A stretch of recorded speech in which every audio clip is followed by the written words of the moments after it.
Alors bonjour. Alors aujourd'hui nous sommes dans un lieu magique, encore un lieu magique. Nous sommes à Bélisère, nous sommes devant l'Escale, le Pinas Café pas loin. Mais en fait c'est pas pour ça que je viens vous voir. Je viens vous voir pour vous parler de Polar à l'encre qui aura lieu le 21 juillet à Bélisère. Donc là je vous présente trois personnages illustres. Alors on va commencer, alors bien sûr c'est normal, d'abord les femmes. Alors Catherine Reichenmann, d'accord, Catherine qui est l'organisatrice du Polar à l'encre. Ensuite nous avons François Darnaudet, alors le dernier, l'illustre Guy Reichenmann bien sûr. Catherine, ce Polar à l'encre c'est le rendez-vous le 21 juillet et le 28 juillet c'est un jeudi. Alors Catherine, qu'est-ce que tu peux nous dire sur ce Polar à l'encre? Bonjour Thierry. Nous organisons en effet Polar à l'encre pour la 6e édition. C'est organisé par l'apéritif littéraire du Cap Ferret. Et en fait, la première édition avait 3 auteurs, à savoir Jeanne Fèvre d'Arcier, François Darnaudet et Guy Reichenmann.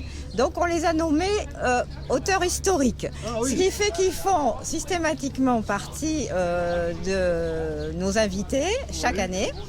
Le but, en fait, par l'apéritif littéraire du Cap Ferret, c'était d'organiser un salon où chaque auteur puisse parler de ses ouvrages. Parce qu'en fait, ce qui intéresse les lecteurs, souvent, c'est d'entendre les auteurs.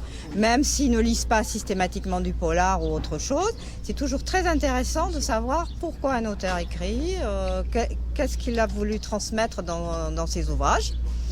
Et donc, cette année, c'est un peu particulier parce que chaque année, nous choisissons un thème. L'année dernière, c'était l'histoire. Avant, il y avait le roman sociétal. On avait Didier Deninx qui était venu, le grand Didier Deninx qui était venu à notre Polar à l'encre.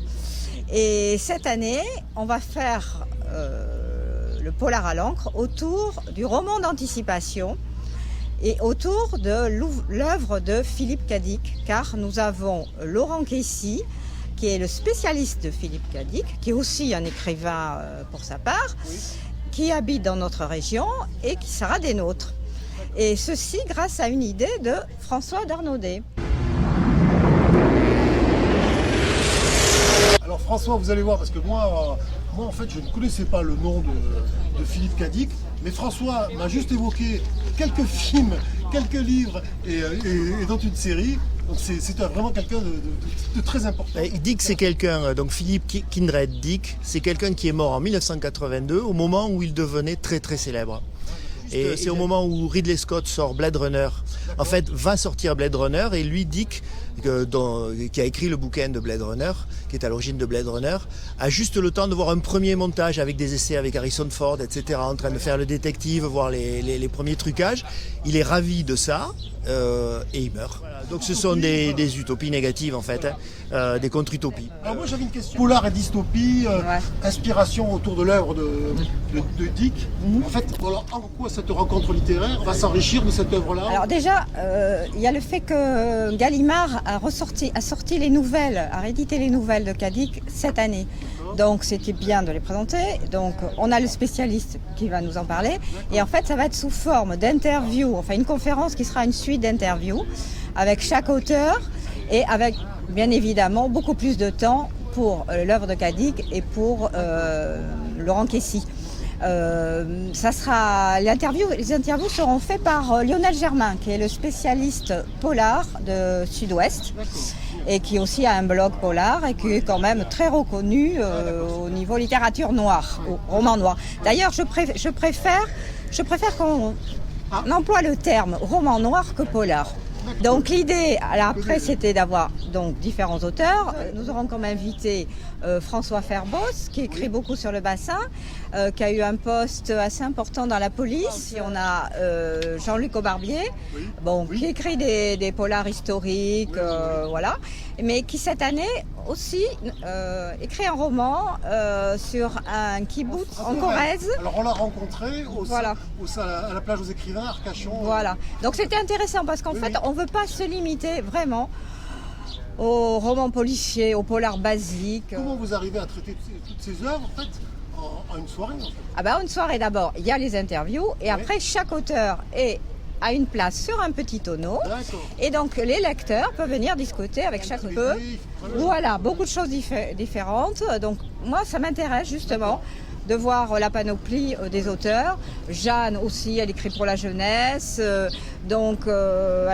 écrit des nouvelles. Guy aussi a écrit des romans classiques et des nouvelles. Donc je trouve intéressant parce que souvent les lecteurs ont tendance à classer les gens dans une catégorie. On aime bien classer en France.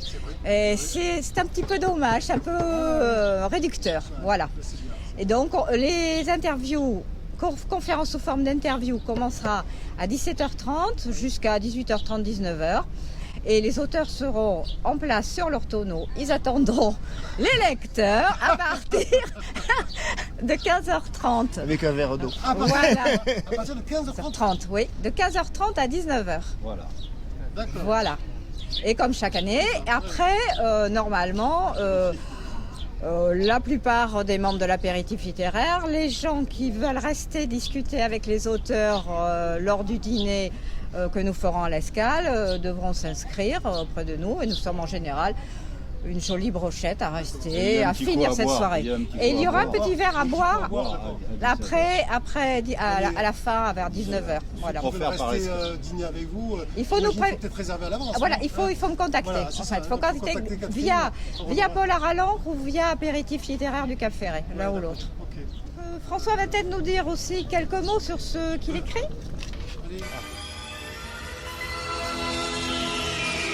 Ah, comme vous voulez. Oui, Je peux dire quelques mots sur tout ce que tu veux. On anticipe un peu ta venue, justement, on en profite, allez. Si tu veux, moi j'ai commencé il y a très longtemps, dans les années 80, avec le professeur Choron à Harakiri. Donc j'ai connu la fin d'Harakiri et les derniers soubresauts de la presse Choron. Donc évidemment là j'ai commencé la littérature par le côté vraiment déjanté, destroy un peu de la chose, mais qui m'intéressait moi évidemment. Puis après j'étais aussi au Fleuve Noir, mais en horreur, une collection d'horreur qui s'appelle la collection Gore. Et puis après je me suis calmé, je me suis un peu assagi et j'ai rejoint un genre que j'adore, qui est la littérature fantastique, mais purement fantastique. Et donc j'ai aussi des bouquins, j'écris des bouquins sur le fantastique lié à Paris et à Venise. C'est-à-dire que je suppose dans un cycle qu'il existe des passages entre Paris et Venise, et pas forcément les Paris et les Venise que l'on connaît. Voilà, et actuellement pour l'instant j'ai une série avec un détective privé chez Sud-Ouest Éditions, comme François Ferbos.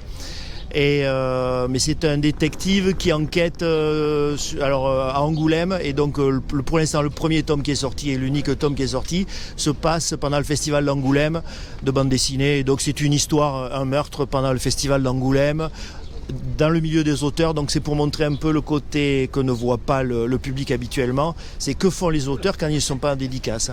Alors en fait, ils boivent et ils font pas mal de choses. Et moi, en plus, je leur ai rajouté une histoire d'assassinat. Guy, toi, la dystopie, moi, je l'ai pas trop vu dans tes personnages.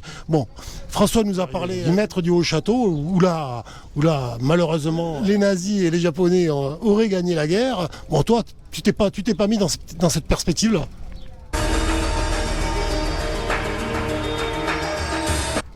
Moi, je suis bêtement ce qui s'est passé, en effet.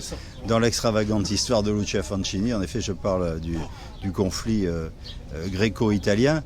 Et j'explique pourquoi, en fait, Hitler a perdu la guerre. Alors, pour le savoir, il faut lire. Exactement. Et c'est une des différences que j'ai avec Dick. Et l'autre différence que j'ai avec lui, c'est que moi, je suis toujours vivant. Donc, ça fait quand même deux différences assez énormes.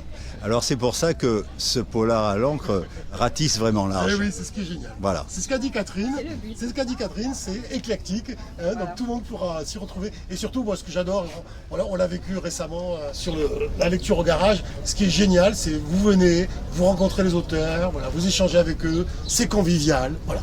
C'est la vraie vie, quoi. Voilà. C'est la belle vie. Voilà. La vie humaine. Voilà. Que l'auteur ne soit pas un auteur de papier, en fait. Voilà. Donc donner un petit peu de chaleur humaine. Merci à vous trois. En fait, c'est le personnage essentiel, mine de rien. C'est Saïd, parce que Saïd, c'est lui qui reçoit Polar à l'ancre. Alors Saïd, bon, mais bien sûr, donc nous sommes à l'escale. Saïd, alors merci d'abord, enfin merci, c'est Catherine qui va remercier et l'équipe et toute l'équipe en fait pour également. Pour recevoir l'animation et ça nous crée de l'ambiance et ça fait partager la littérature. Donc Saïd, c'est la 6e année que vous recevez cette manifestation. Alors nous sommes où, Saïd, en fait, parce qu'il y a plein de gens qui ne connaissent pas ici. Restaurant l'Escale au Cap Ferré au niveau de la jetée Bélisère. Ah ouais, mais c'est magnifique. Nous sommes à 200 mètres de l'embarcadère. Alors vous savez que c'est sûrement un des restaurants avec le Pinas Café qui est à côté, hein, Tout à fait. très emblématique de notre Cap Ferré, hein, voilà, avec une vue magnifique, une ambiance toujours sympathique. Oui. Il faut quand même le dire parce que votre établissement, il est réputé pour l'accueil aussi. Pour la nourriture, bien entendu, mais pour l'accueil. C'est notre métier avant vrai. tout, nous n'oublions pas que sans vrai, les clients, nous ne serons pas là. Et pourtant, vous êtes souvent bondé, bien sûr, parce que c'est une clientèle très touristique qui est de passage, etc. Mais pour autant, vous assurez bien. Hein. Entre autres, oui, tout à fait. Entrez à l'escale un peu. Alors, Faire découvrir les lieux pour ceux Voilà. qui ne connaissent pas. oui, parce qu'alors, comme on disait, c'est que vous pouvez avant déjeuner et le soir, vous pourrez y manger. Tout à fait. Alors souvent, Vous avez également alors, la vous savez, Bélisère pour boire un vous verre. savez, Guy, il est souvent présent parce que alors, Guy, c'est son refuge ici. Et voilà, et donc on arrive à l'escale.